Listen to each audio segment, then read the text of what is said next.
Misión de los 12. ¿A qué nos envía Jesús al mundo? ¿Cuál es la misión? En este episodio hablamos sobre la misa como envío, The Chosen, el arte de escribir, el cantar de los cantares y muchas cosas más. Te invitamos a caminar con nosotros el camino del Evangelio. Vamos a conocer la palabra de Dios. Después llamó a los 12 y comenzó a enviarlos de dos en dos, y les dio autoridad sobre los espíritus inmundos, y les mandó que no llevasen nada para el camino, sino solamente bordón, ni alforja, ni pan, ni dinero en el cinto, sino que calzasen sandalias y no vistiesen 2 túnicas. Y les dijo: donde quiera que entréis en una casa, posad en ella hasta que salgáis de aquel lugar. Y si en algún lugar no os recibieren ni os oyeren, salid de ahí y sacudid el polvo que está debajo de vuestros pies, para testimonio a ellos. De cierto os digo que en el día del juicio será más tolerable el castigo para los de Sodoma y Gomorra que para aquella ciudad. Y saliendo predicaban que los hombres se arrepintiesen, y echaban fuera muchos demonios, y ungían con aceite a muchos enfermos, y los sanaban. Después de estar en Nazaret, donde no le fue muy bien, porque no hay profeta sin honra sino en su propia tierra, llamó a los 12, ya tenía el grupito organizado. Lo había ido recogiendo a medida que avanzaba. Como decíamos en The Chosen, muestran bastante bonito eso. Como cada uno es diferente, cada uno está en un lugar diferente, a cada uno lo llama diferente, se le manifiesta diferente Jesús. Y comenzó a enviarlos de dos en dos y les dio autoridad sobre los espíritus inmundos. A concepto difícil para nuestra agobiada Iglesia Católica. Comenzó a enviarlos. No sé si yo, en ese título de The Chosen, que inicialmente parece que fuera el elegido, pero no tiene mucho sentido que sea el elegido, porque en inglés el de se usa en positivo y en singular y en plural, y lo mismo el chosen se usa en singular y plural. Pero luego yo entendí que está hablando de los elegidos, los escogidos de los 12 apóstoles. Los llamó y comenzó a enviarlos. Y yo aplico, en mi Biblia se aplica el llamado a todos los que le respondan a Jesús. Son los elegidos, los discípulos. Tal vez una cosa son los apóstoles, las cabezas de la iglesia, y otra cosa son los seguidores de Jesús. Y los seguidores de Jesús somos todos nosotros. Cuando decía muchos son los llamados, pocos los escogidos, pues se puede interpretar también de varias maneras. Una manera es decir, llama a muchos y después empieza a analizar el carácter y las condiciones de cada uno y escoge. Pero yo siempre lo entendía, es que ese escogimiento depende, es de la respuesta de la persona. Los escogidos son los que responden, los que dicen, Señor, yo voy. Y a esos que responden, Señor, yo voy, el Señor los va a enviar de dos en dos. No los escoge para que se vayan para su casa tranquilos y se coman lo que encontraron, la perla, el tesoro maravilloso, sino para que lo lleven a los demás hombres. Y eso es fundamental al sentido de ser discípulo, seguidor de Jesús. ¿Qué opinan hasta ahí? Pues yo también veo que esos elegidos son los que deciden decir sí, o sea, todos somos llamados y los que dicen yo quiero, los que aceptan, pues son los que van a empezar a, son como los escogidos, pero no es, es para todos ese llamado, esa invitación, más que. Sergio. Qué pena, Juli, me atravieso. Qué pena.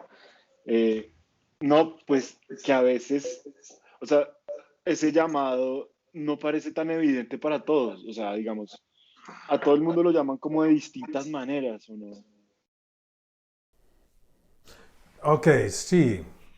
Yo diría el llamado sí es universal. El llamado es universal. El a qué nos llama es diferente. Cada persona tiene un llamado particular según muchas cosas, la voluntad de Dios, el carácter, los dones que le han sido dados, etc. En eso estamos de acuerdo. Pero el llamado me parece a mí que es universal y el envío también es universal. El hecho de ser llamado es para ser enviado. No ser llamado para que, pues no se coge ese tesoro y se lo gaste con sus amigos, sino para que lo comparta con todos los hombres, el tesoro que es el reino de los cielos. Dios está vivo, Dios me ama, Dios ha abierto la puerta venciendo a la muerte y todos podemos entrar al cielo. Ese es un envío universal. Id pues y haced discípulos a todas las naciones, enseñándoles a guardar lo que os he mandado, bautizándolos en el nombre del Padre, el Hijo y el Espíritu Santo. Yo creo que el envío es para todos y es lo que hablábamos esta mañana del misa, el ite misa est. El sentido de esa palabra misa en el sentido, en la línea de misión. No solo la reunión se ha terminado, sino la reunión se ha terminado. Id pues, a llevar el mensaje a los hombres. Id pues y haced discípulos a los hombres. Id pues a ser pescadores de hombres, claro, en distintas formas y dimensiones. Igualmente pienso que la autoridad sobre los espíritus inmundos es para todos. Ahí vendrá algunas discusiones. La autoridad sobre los espíritus inmundos es para todos los que sigan a Jesús. La autoridad la da el nombre de Jesús. Qué pena. Es como para dejarlo muy, muy claro para todos, porque estamos dando el significado del nombre de la misa, porque la misa se llama misa, ¿sí? Sí, pues es una interpretación de la palabra misa. No es la única, pero es una interpretación y una que trabaja Benedicto XVI con bastante acierto. El final de la misa es un envío. Por eso me parece tan equivocado la idea del padre de la misa donde ustedes estuvieron el domingo, que decía, ustedes pueden estar ya tranquilos, cumplieron el precepto. Qué pena. Ese no es el cristianismo que yo conozco. El cristianismo que yo conozco no es el de ir y cumplir el precepto de oír a Jesús. Yo ya cumplí con ir a oírlo allá, que estaba sanando unas gentecitas o estaba predicando. Yo lo oí, ¿qué dijo? No sé, pero yo ya cumplí. Ese no es el sentido del mensaje de Jesús, de la predicación del reino de los cielos. Con miras a la conversión. Y conversión no es decir yo creo en Cristo, sino yo sigo a Cristo. Yo escucho a Cristo. Yo estoy dispuesto a hacer con mi vida lo que Él me diga, lo que Él me invite. Mi alegría y mi felicidad está en hacer la voluntad de Dios. No, yo vivo como sea, pero cumplo el precepto. O paso con tres. Tres raspado, decían. ¿Sí, Juliana? En mi época sí, era 3 rayos. ¿Cómo le fue en matemáticas? ¿Cómo le fue en electricidad? Pasé raspando con 3. Esa no es la invitación del Señor. Esa es la invitación a los vagos que van a la universidad a medio sacar un título y conseguir un empleíto, ojalá en el gobierno, por ahí, ¿sí? Volverse burocracia. Esos no son los ingenieros de verdad, que van a aprender, que van a conocer, que van a profundizar, que van a desarrollar su vida allí. Raspando con 3 no sirve, y enseñar raspando con 3 es una ofensa a Jesucristo. Porque lo que Él nos dice es lo que vemos aquí. Llamó a los 12 y comenzó a enviarlos de 2 en 2. Y les dio autoridad sobre los espíritus inmundos. Y todos tenemos autoridad sobre los espíritus inmundos. Todos somos sacerdotes, profetas y pastores. Todos tenemos autoridad sobre los espíritus inmundos. Ensáyenlo, enfréntenlos y verán si no huyen ante el nombre de Jesús y ante la invocación de la sangre de Jesús. Ensáyenlo. Que andan por ahí, andan. Que la iglesia considera que los exorcismos deben ser manejados por expertos exorcistas. Sí, claro. Nadie quiere que le arranquen la cabeza. Los casos de exorcismo son muy distintos a lo que aquí estamos hablando. A tener autoridad sobre los espíritus inmundos que moran entre la gente permanentemente. Que incitan, que aconsejan, que se meten en los corazones de las personas para insinuar cosas equivocadas y llevarse a la gente así. Esa es una cuestión muy distinta al exorcismo y la posesión.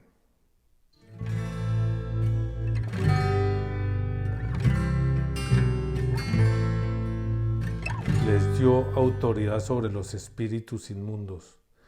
Y luego les mandó que no llevasen nada para el camino, sino solamente bordón, ni alforja, ni pan, ni dinero en el cinto, sino que calzasen sandalias y no vistiesen 2 túnicas. Ese está interesante, ¿no? Una cosita, a mí me parece que analicemos un poquito por qué ese de 2 en 2, que me parece que hay cosas interesantes. ¿Por qué de 2 en 2?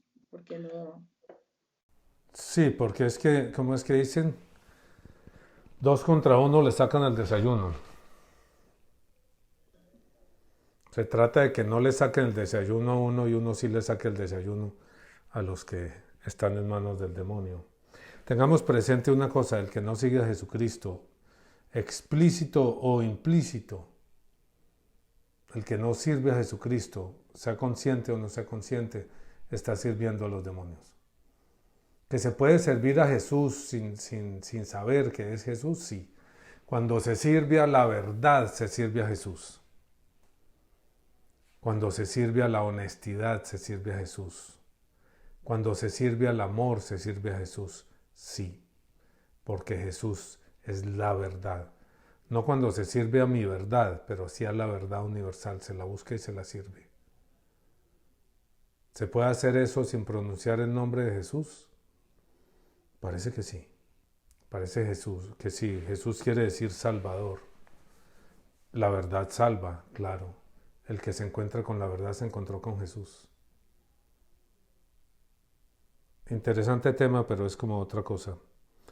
De 2 en 2, Juliana, para que no le saquen a uno el desayuno. Y yo creo que también, o sea, por varias cosas. Uno, porque que no se tome como a lo personal. Este no es un trabajo, no es mi obra, es un trabajo en equipo, es un trabajo comunitario, ¿sí? No es... Y pues es fácil uno confundirse, el que empieza, es tan buena la noticia que uno está llevando, es como tan fascinante también cuando uno puede ser instrumento de comunicar la verdad y las cosas de Dios, que es fácil que eso se le suba a la cabeza aún, ¿sí? Entonces, en equipo, porque así no hay como, no es una individualidad lo que se está trabajando. Y todo es, pues, todo lo va llevando uno a entender que es en comunidad que se va a hacer presente el Señor. Claro, y ese mismo hecho de que sea en comunidad, Juliana, lo protege a uno de sus propias visiones personales, del ego, de pensar que es uno, yo soy el importante, yo soy el poderoso, yo soy el maestro. Es Jesús obrando en uno. Donde haya 2 o 3 reunidos en mi nombre, ahí estaré yo, ahí estará la iglesia. Donde haya 2 o 3 reunidos en mi nombre, ahí se es iglesia. Ahí se es la iglesia. Donde haya 2 o 3 reunidos en mi nombre. De acuerdo, la iglesia hoy en día nos enseña que 2 o 3 reunidos en nombre de Jesús en comunión con el obispo, en comunión con el papa, de acuerdo. Claro, porque si no se ponen 2 de acuerdo a hacer barbaridades, ahí no se hizo nada. Donde haya 2 o 3 reunidos en mi nombre, ahí estaré, ahí estará la iglesia, ahí estará el cuerpo místico de Cristo, la iglesia. Y lo que el Señor va a mandar no son muchachitos así sueltos, volantones, a ver qué se les ocurre. Manda iglesia. Lo que Jesús manda es iglesia. Porque siempre que se va a evangelizar, se evangeliza como iglesia o no se evangeliza. Lo otro es otra cosa, se evangeliza como iglesia. Se evangeliza en comunión con el Papa. Así a veces el Papa diga cosas que no comprendemos. Las últimas que está diciendo tienen a medio mundo loco. No me voy a meter en esas críticas. Yo tengo un inmenso respeto por el Papa y además considero que es el símbolo de unidad.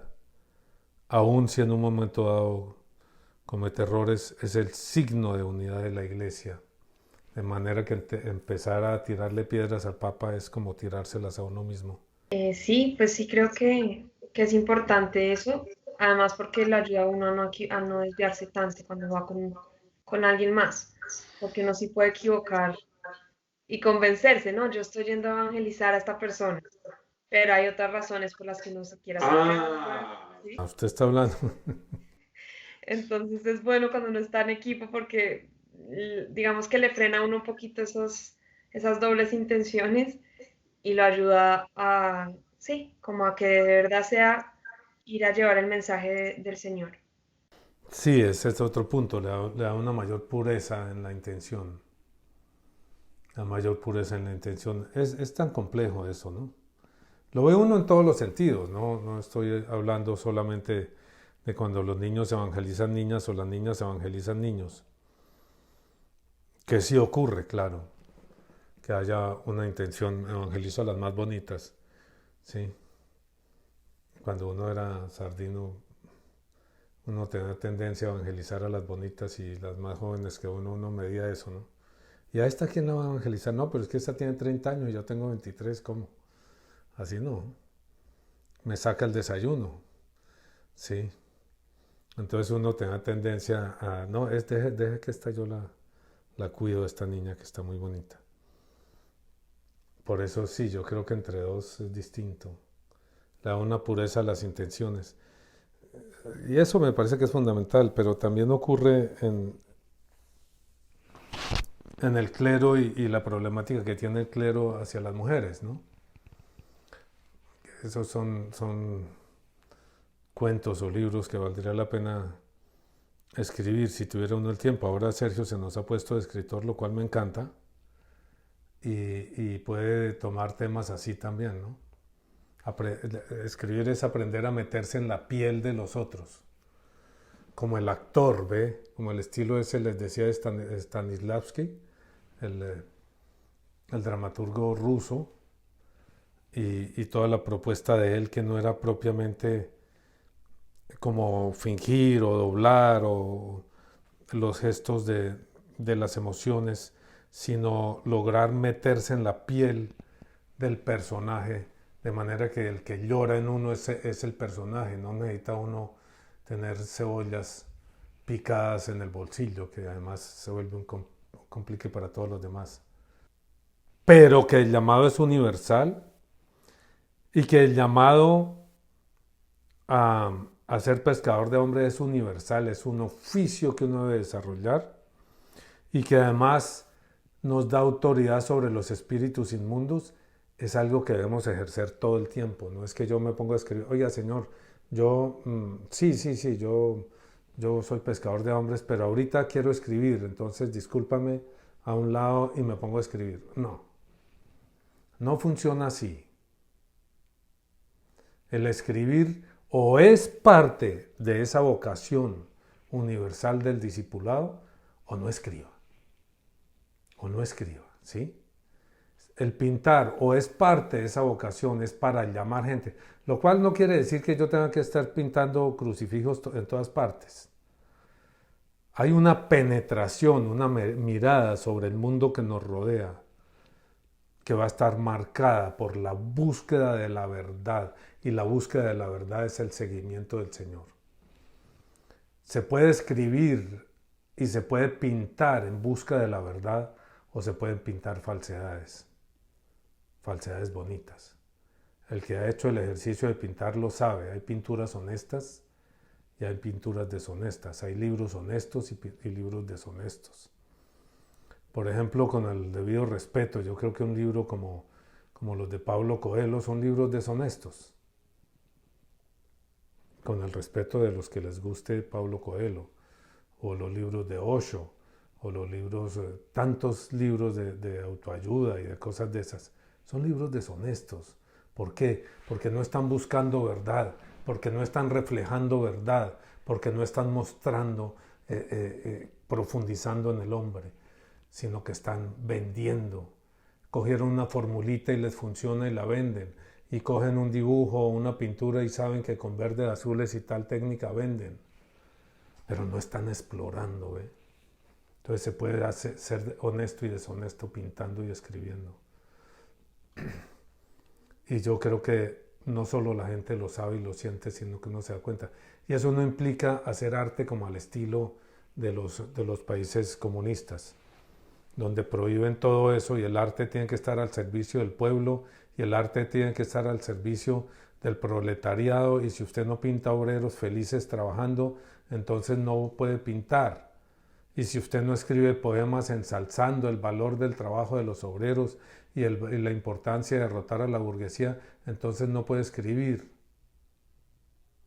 Pintura honesta es Dostoyevsky. Yo estoy de acuerdo con usted, hay una honestidad de ir a explorar, a buscar, y en esa honestidad pues, se encuentra uno una cantidad de tinieblas y de vainas que yo también pienso que es bueno que salgan. Pero también existe el efectismo y las ganas de generar unas sensaciones, como unos mecanismos para generar unas sensaciones, y eso sí es en realidad deshonesto. O sea, eso no tiene la idea, la intención de buscar, no de producir un efecto. Uno podría pensar, y no es tan difícil pensar, que el Cantar de los Cantares es un libro de poemas eróticos, y en algunos pasajes bien claramente eróticos. Lo mismo, una buena cantidad de los problemas y de los acontecimientos que aparecen en la Biblia son de ese tipo, ¿no? Son como una lectura de la realidad humana y social. Pasajes como el otro día comentábamos eso, como el de Judá y Tamar, o el de Tamar y Absalones, el hijo de David, los dos hijos, Tamar la hija de David y el hijo, y la violación y el abuso y todo lo que ocurre allí. Son pasajes, lo que pasa es que el narrador lo hace como por encima, ¿no? Como quien cuenta una historia que no es conmigo, como esa mirada de la serpiente que utiliza Peterson. Pero lo que describe es algo terrible, espantoso. Espantoso. El de Tamar, la hija de David, es algo espantoso lo que a esa niña le ocurrió. Y lo que genera después a nivel de la familia de David. Lo que genera, lo que va a producir la muerte del violador, y que va a conllevar después a la muerte del que lo mata, que es el hermano. Es decir, el fratricidio, la traición al papá, todo tiene su origen ahí. Es violento, violento, violento. Claro, La gente, por eso tal vez no les gustaba al clero que la gente leyera la Biblia, porque iba a encontrar cosas y decir, uy, uy, uy, uy, uy, ¿y esto? ¿Y esto lo leen en misa? Oigan, perdón, ¿en misa se puede leer cosas como esas? No hay un libro más completo que la Biblia. No existe un libro sagrado que se le acerque siquiera a la profundidad de lectura del hombre y de Dios que tiene la Biblia y el encuentro entre Dios y el hombre que tiene la Biblia. No existe. Yo he hecho, pues no muy a fondo, pero lo suficiente para saber. Y aquí está prácticamente todo. Prácticamente todo. Todo el acontecer humano, todo el recorrido humano, todas las miserias humanas. Y está la salvación de las miserias humanas. Todo está aquí.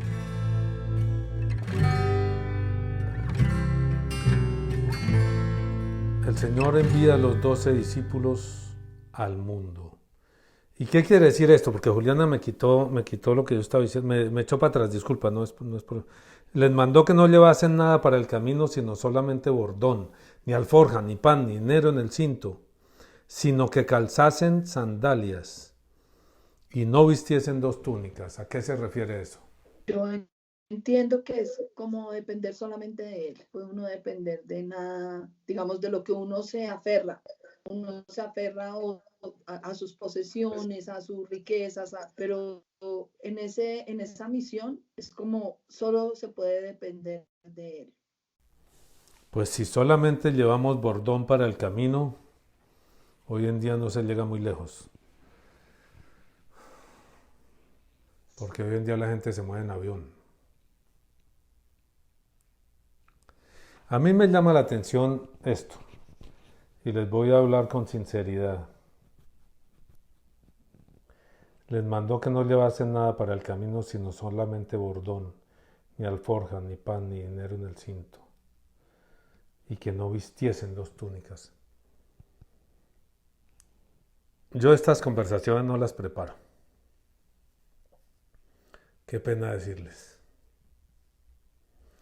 Sí estoy todo el tiempo estudiando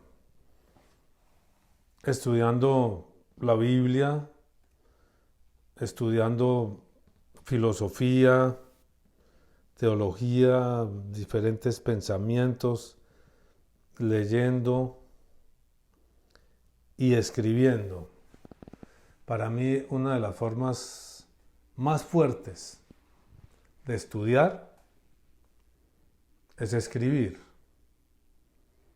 Pero escribir eso, cuentos, novelas o cartas, porque lo obliga a uno a reflexionar alrededor de los temas. Lo obliga a interiorizar, lo obliga como a ir como al corazón de las cosas. Le obliga a ser testigo de primera línea. Usted sabe, el que está atrás en un partido de fútbol, pues los estadios de fútbol son así. Ese ejemplo no nos sirve, porque todos pueden ver. Pero si usted está en un concierto y empieza a cantar, ¿y quién está cantando? Uno no ve, depende de donde esté, no puede verlo. Entonces tiene, oye, adelante, oye, ¿quién es? ¿Es ese Slash? ¿O ese no sé quién? ¿O ese es...? ¿Sí? No, ese es fulanito, hermano. La próxima vez pague una boleta para ver. Usted está en una boleta donde se puede oír, pero desde ahí no se puede ver. Ah, no, qué pena. ¿Sí? Hacer las cosas y lo obliga a uno a estar en primera línea, a mirar, a escarbarse el corazón y el ajeno, escribiendo. No que yo piense que no se debe estudiar filosofía y teología, pero no se conoce a Jesús en los libros. No se conoce a Jesús en los libros, se conoce a Jesús en persona. No hay libro que reemplace el encuentro con Jesús y se las puede saber todas. Puede ser todo lo teólogo que quiera y sabérselas todas. Y eso para mí dice esto. yo me tomo en serio lo de preguntarle al Señor qué quiere que yo diga en este podcast y en la mayor parte de las cosas de estas que yo digo. Preparo muy poco y cuando preparo me enredo. Entonces más bien planteamos el tema, tenemos que hablar sobre esto para mantener una línea y preguntémosle al Señor qué nos quiere decir. Y los demás, como vamos de a dos o de a cuatro, nos dicen, por ahí no es, por ahí se le está yendo la imaginación. Se entró la loca de la casa, diría Santa Teresa de Jesús. La imaginación es la loca de la casa, se le entró. Toca sacarla para poder seguir. Usted ya está imaginando que está diciendo no sé qué y sí sé qué más. Entonces, que la alforja que es una alforja, Julián, en términos psicológicos. Uy, ¿cierto? ¿Nos metemos en problemas por allá o no? Es cierto que Sí, sí. porque pues la alforja sería como el útero. Por allá, sí, entonces no, eso está muy complicado. Ni dinero en el cinto, sino que calzasen sandalias y no vistiesen dos túnicas. Yo creo que básicamente es deje que el Espíritu hable a través suyo. Sepa los límites, sepa los bordes, sepa el camino, claro. No empiece a decir burradas. No se nos convierta y dice, uy, el Espíritu me inspiró hoy en decir que nosotros debemos ser la nueva iglesia de Cristo.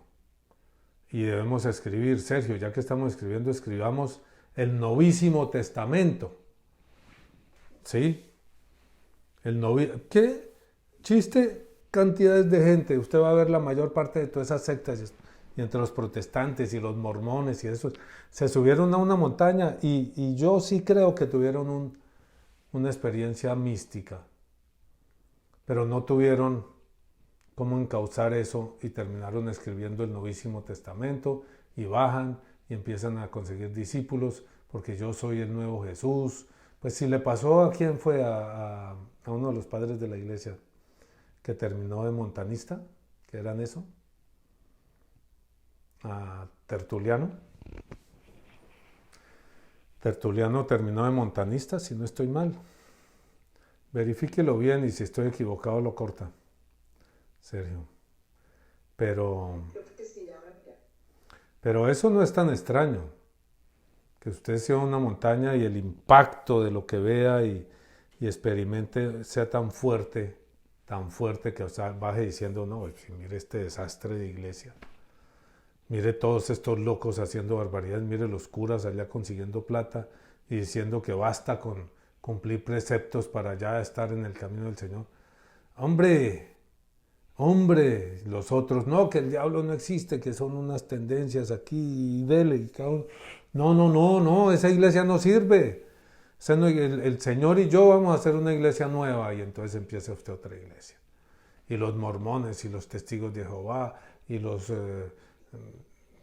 cantidades y cantidades y cantidades que hay. Sí, fue Tertuliano el que se terminó de montar. Menos mal, la memoria todavía no me traiciona. Y el tipo era un duro.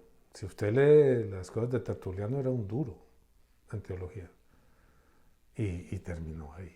Se dejó llevar. No, la iglesia sigue siendo válida, santa y pecadora. Por eso estamos aquí. Porque ya pasamos por la otra escuelita. Hay experiencias de una intensidad tal que es muy difícil manejarlas. Experiencias de Dios, es muy difícil manejarlas. Sale uno como una bala al espacio. 21 años para comprender. No que nosotros debamos someternos a las ideas peregrinas de cualquier cura que por ser cura ya puede inventarse o interpretar a su manera un evangelio, o que se sienta más fuerte que cualquier otro. No, es encontrar el corazón de la iglesia. Y repitamos, el corazón de la iglesia está en la Escritura,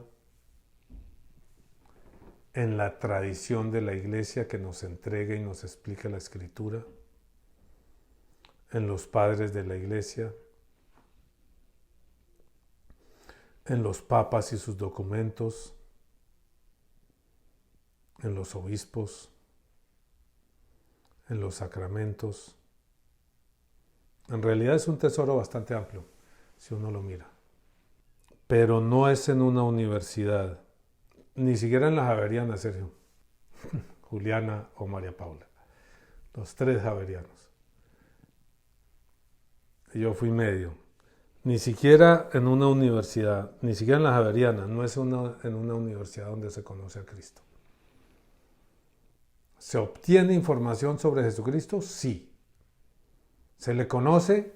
No, a Cristo se le conoce en persona y directamente. Y ese es el camino que uno debe buscar. ¿Qué tengo que hacer, Señor, para que me dejes ver tu rostro? ¿Qué tengo que hacer, Señor, para que me muestres tu rostro? Diría yo que debe ser como una oración fundamental. Ok, entonces como les digo, yo le pregunto al Señor qué quiere que diga. Cuando me pongo nervioso todo me sale mal y me toca buscar. Pero de resto yo voy diciendo lo que el Señor me ha ido enseñando y mostrando y lo que me dice en este momento. Que de todas maneras el ejercicio de desprenderse es necesario. O sea, en algún momento uno tiene que atravesar por hoy en día yo entiendo que es ese depender de él. Igual creo que hay que estar alerta porque es muy fácil, uno se va aferrando a cosas por el camino, uno se va aferrando a una cosa, a otra, a un apoyo, a una muleta, o sea, a un bastón o a otro, y todo es peligroso porque si uno no está confiando en él, fácilmente se desvía, ¿sí?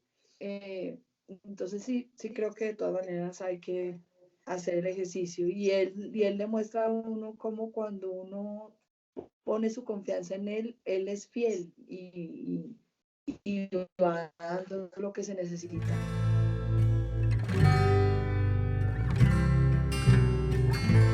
Y les dijo, donde quiera que entréis en una casa, posad en ella hasta que salgáis de aquel lugar. O sea, no anden de casa en casa. Llegó a un sitio, Señor, me vengo a quedar aquí y ya. Y si en algún lugar no os recibieren ni os oyeren, salid de ahí y sacudid el polvo que está debajo de vuestros pies para testimonio a ellos. Lo cierto os digo que el día del juicio será más tolerable el castigo para los de Sodoma y Gomorra que para aquella ciudad. ¿Qué quiere decir eso? No sé, yo entiendo que cada casa es como una persona, cada persona. Entonces, cuando uno llega donde alguien pues empieza a trabajar y no pique aquí, pique allá, sino trabaje con los que le van dando, digamos, y persevere hasta que definitivamente la persona se cierra y no quiere, pues vaya, dígale, o sea, que es un poco lo que uno a veces siente entonces con la familia, como que uno insiste, pero llega un momento que la persona no siente como que ya lo rechazó. Entonces, pues, pero mientras tenga una puerta o una ventana o algo abierto, pega ahí, no se vaya a otro lado porque hay un trabajo que hacer. Eso es lo que yo entiendo por el texto. Sí, como que yo me desespero con la gente más que tú. Tú eres más paciente, por eso lo coges por ese lado. Luego, si no os recibieren ni os oyeren, salid de allí y sacudid el polvo que está debajo de vuestros pies para testimonio a ellos. El día del juicio será más tolerable el castigo para los de Sodoma y Gomorra que para aquella ciudad. El que no recibe el evangelio, ¿qué?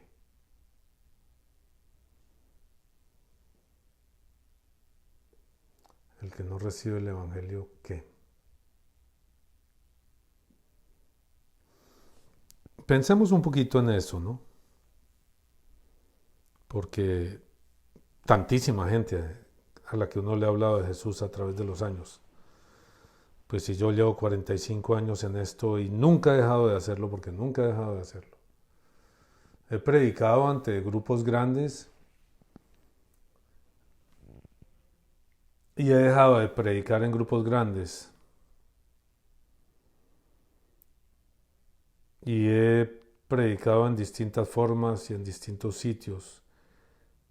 A una persona, a dos. Pero nunca he dejado de hacerlo. durante 46 años ya. Lo cual quiere decir que le he hablado a mucha gente de Jesucristo. Mucha gente.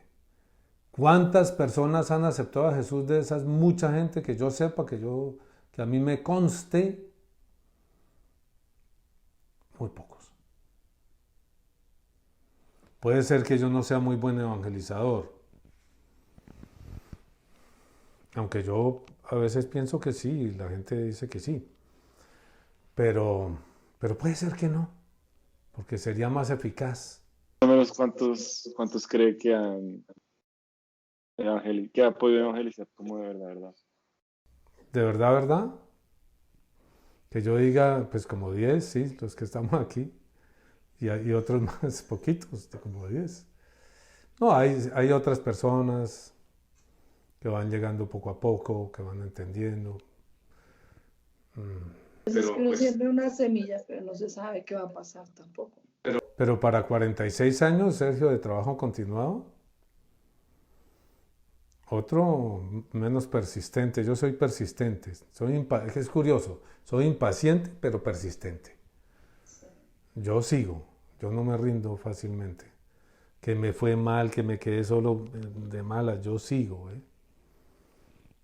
Mi oficio es hacer edificios, yo sigo, pues me desespero, no vuelvo a hacer nada a veces, ¿no? Con tantos líos. Pero al día siguiente, ¿y qué quiere que haga?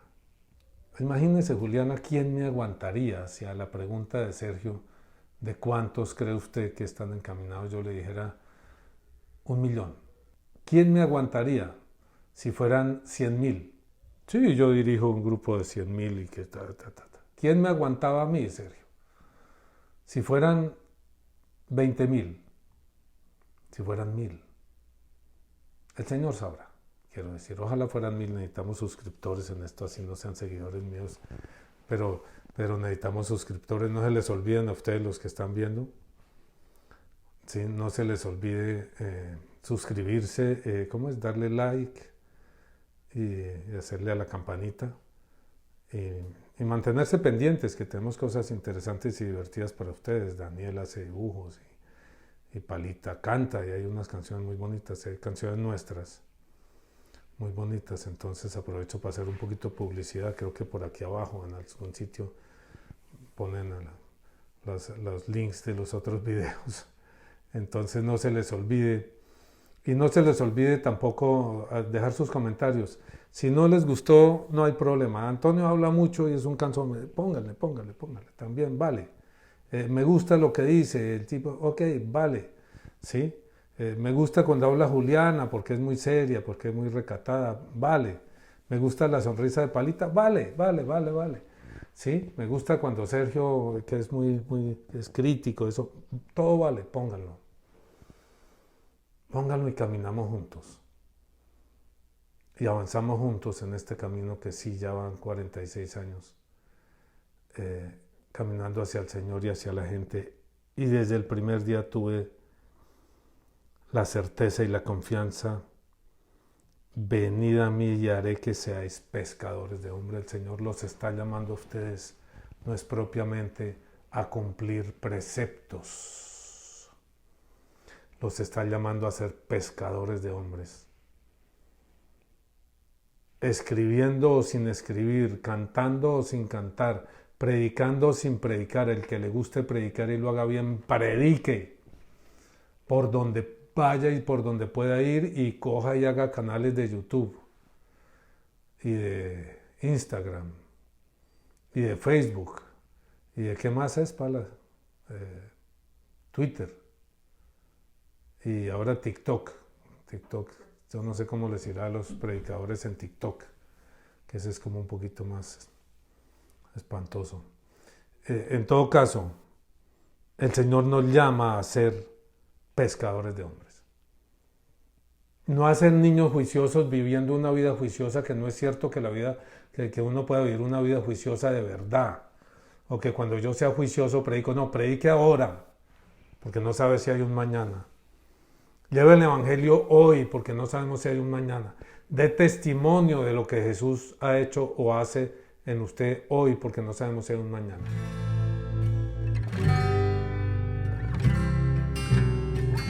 Jesús es la verdad, muy bien. Y el que no quiere oír de la verdad, ¿a dónde va a dar?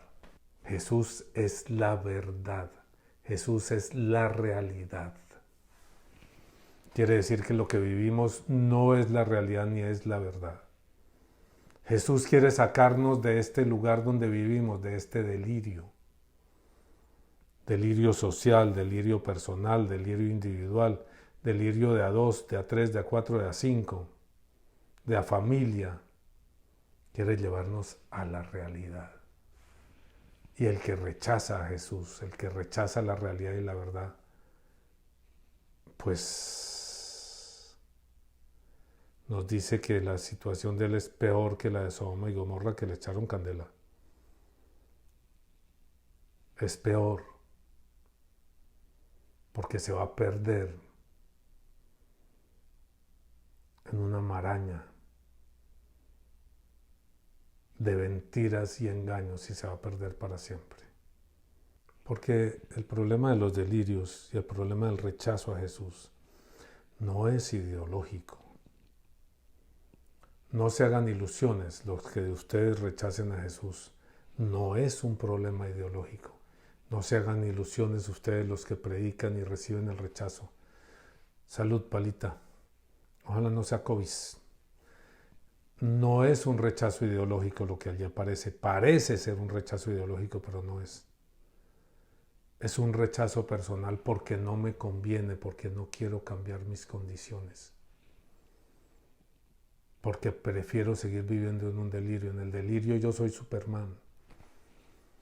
Y usted quiere que yo me baje de Superman a ser una persona lleno de enredos, de problemas, al que lo traumatizaron, le hicieron y le dejaron de hacer. ¿Que me baje de ser Superman a eso? No, gracias. Oiga, es que si usted se baja a lo que usted es de verdad, traumatizado o no, tiene la posibilidad de ir más allá, de penetrar más a fondo la realidad hasta llegar a la plenitud de la presencia de Dios. Prefiero ser Superman. Prefiero ser Superman. Pero eso es mentira, no me importa. Hay una pregunta que hacían, ¿quién? Yo no sé. No me acuerdo. Alguien manejando cuestiones de psicología. Y le hacen la pregunta, si usted viviera un delirio en el cual, en ese sueño, usted fuera una persona importantísima, bellísima, todas las ísimas, pero en realidad su situación sería que era una persona pobre y sin piernas. Esa sería su realidad. ¿Usted qué preferiría?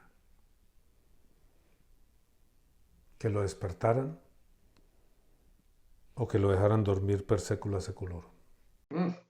Pues difícil, yo diría que igual es mejor la realidad, porque hay una opción de cambiar, o sea, hay una opción de algo. La otra uno se muere en una cosa que nunca fue real, pero pues duro. Toca uno. Sí. Pues si hay esperanzas de que sabiendo la verdad puedo cambiar, yo quiero saber la verdad. Si no hay esperanza, o sea, si no hay esperanza, No, obviamente, Juliana, cuando hablamos de la verdad, de la realidad necesariamente tiene esperanza. yo quiero saber porque Puede tocarle pasar 20 años, 30, 40 años, como ve uno tanta gente en la calle, sin piernas y sin plata. Pero ese morirá en la realidad, y muriendo en la realidad, irá a la realidad. El otro morirá perdido en un delirio. Y delirará por siempre. Su mente creará nuevos mundos por los cuales él se mueva, unos buenos, otros regulares, otros malos. Despertará por instantes, quién sabe. Ser o no ser. Esa es la cuestión. Soñar, dormir, quizás soñar. Y yo creo que esta pregunta va allá. Es el mismo cuestionamiento. ¿Ser o no ser? ¿Qué es mejor? ¿Ser o no ser? Y aunque la pregunta parece, no se la hice a Sergio, usted se queda como Superman o aterriza. Durísima, durísima la pregunta. Me acuerdo de Matrix. En The Matrix pasa eso, cuando ellos se despiertan, no exactamente eso, no están sin piernas, pero la realidad de la que ellos despiertan es una realidad ahí aburridísima, pues es decir, son esas naves ahí todas oscuro, todo eso, todo bien, y comiendo como ese agua, esa cosa ahí, como una compota ahí, pues, sin ninguna gracia. Y entonces un tipo de esos decide devolverse. Y lo matan. Yo creo que la pregunta no es tan traída de los cabellos. Yo creo que a todas las personas a quienes uno evangeliza les está diciendo eso. Bájese de su delirio, aterrice en la realidad, venga. Su realidad tiene solución. Puede que no la tenga en este mundo. Puede que le toque esperar. Hay unos personajes ahí que evangelizan. Hay un tipo que evangeliza y no tiene brazos, ¿no? Y canta muy bien y toca guitarra muy bien. Con los pies. Y hay otro, creo que es un australiano que no tiene ni brazos ni pies. Claro que ese señor vive en esperanza. Esos señores no viven en hoy, viven en esperanza. Viven en realidad. Mire, esto es lo que yo soy. No está tirado en una camilla catatónica o en una cama soñando que es no sé qué cuando no tiene ni siquiera brazos.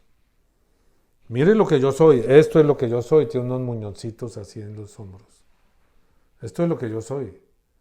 Pero seré un hombre completo en Jesús. Por dentro soy un hombre completo y en Jesús recuperaré el cuerpo que no tuve y seré ese hombre pleno que mi Padre soñó para mí, ese cuerpo pleno y total. Y tendré toda mi vida, toda la eternidad, 30 años, en ese cuerpo que Él había diseñado y que algo truncó. Lo tendré para siempre, sin dolor, solo plenitud. Y el otro morirá ahí y quedará dando vueltas en algún laberinto perdido, en algún infinito, soñando, soñando, soñando, despertando de vez en cuando.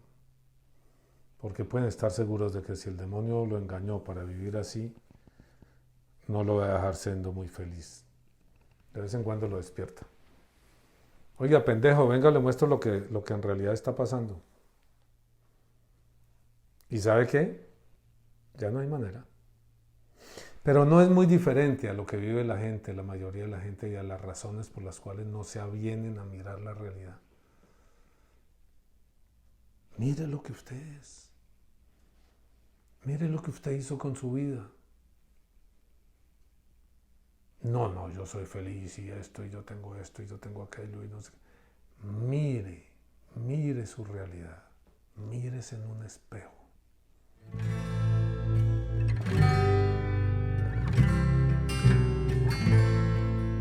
Saliendo. Es que el Señor es muy chévere, ¿cierto? Miren la frase siguiente, después de esto que acabo de decir, miren la frase siguiente como...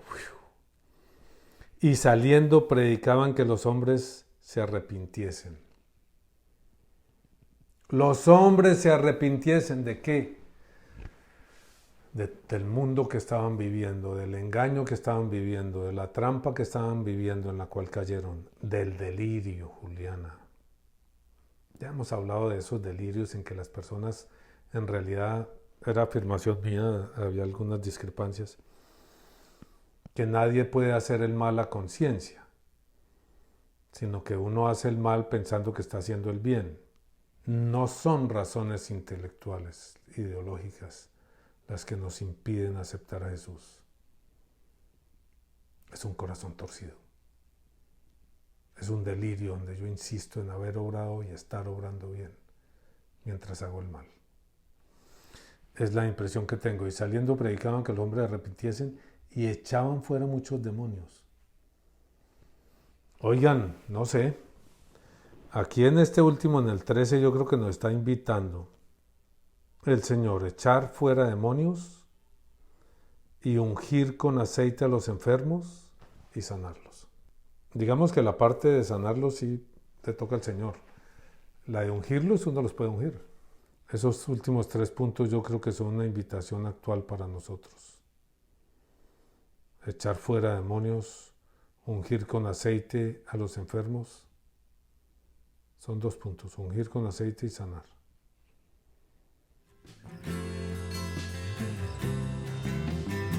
Si te gustó el video, dale like, suscríbete y no se te olvide tocar la campanita para no perderte ninguno de nuestros próximos videos. ¡Chao!